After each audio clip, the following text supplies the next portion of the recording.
Hello guys, kumusta na po kayong lahat? So ngayon po ay pagtako sa inyo ang robot natin. Ayan. So na-install na po yung robot guys. So konti na lang kulang nito ay pwede na po itong gamitin. Yan po yung control niya. Ayan. Kaso Korean yung nakasulat. Ayan o. Ayan, may ano siya, may screen parang computer. Kaya Korean po ang ano dito magtrabaho. Kasi yung ano niyan, yung nakalagay sa setting puro Korean kasi.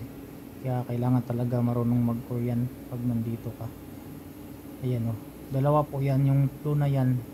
Yung kulay blue ay taga welding, yung puti ay taga buhat ng bakal. Yan po.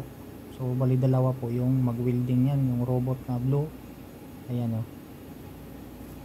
Yan, mabilis pong mag welding yan kasi ina-upgrade na po yan, tsaka yung ano niya, hinang ang ganda, at saka yan po yung parang molding niya.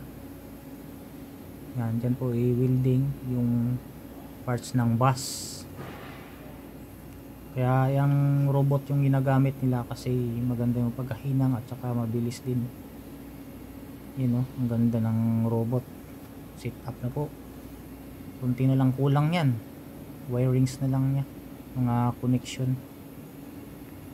Yun o, ang laki ng bakal kasi mabigat din yan. Okay guys, thank you for watching. God bless as always.